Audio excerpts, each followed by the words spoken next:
Mustasa na. Alright. Since maliliit lang yung dahon, hindi na kailangan hatiin.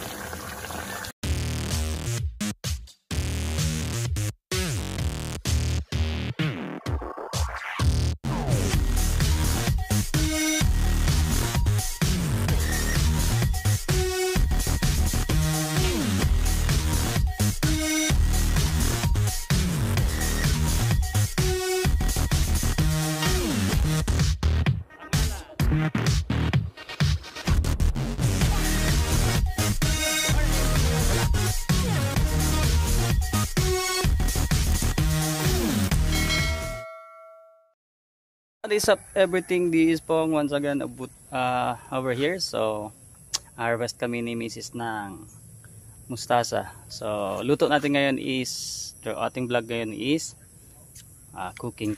Magluto tayo ng ginataang yellowfin tuna. Alright, so tara mag-harvest tayo ng mustasa.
So first, ano Mrs. Pangga?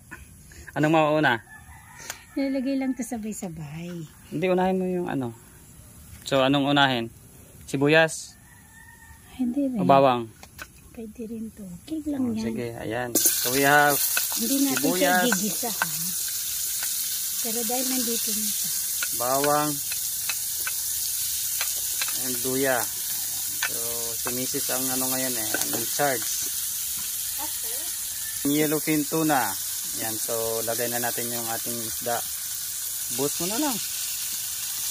So nakabili tayo ng ano kanina sa may palengke.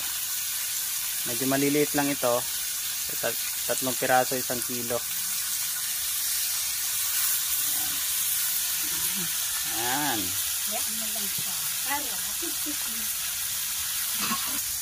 Para lang tayo na pipiknik dito sa likod ng aming bahay kubo.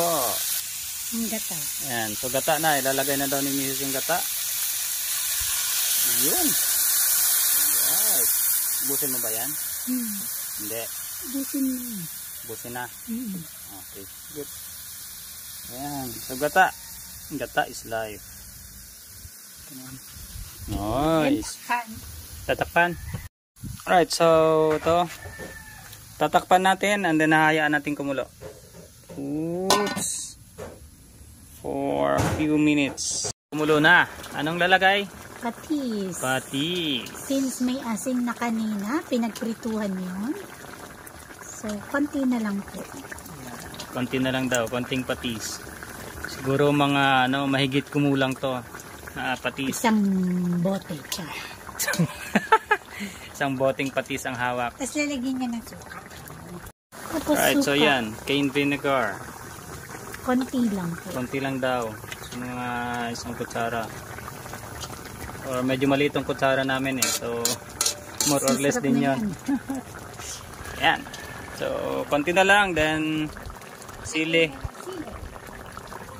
Right, so, ayan. Sili. Pampaalsa ng buhay. Yan. 5 pala yan. Hindi, apat lang yun. Daw niya yan. Para may konting spice. Natin nalagay po. Okay, mustasa na.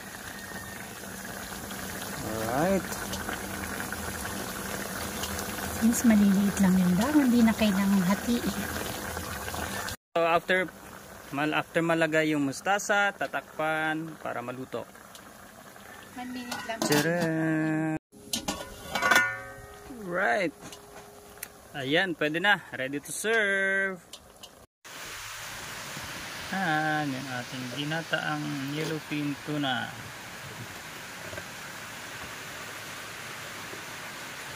Mga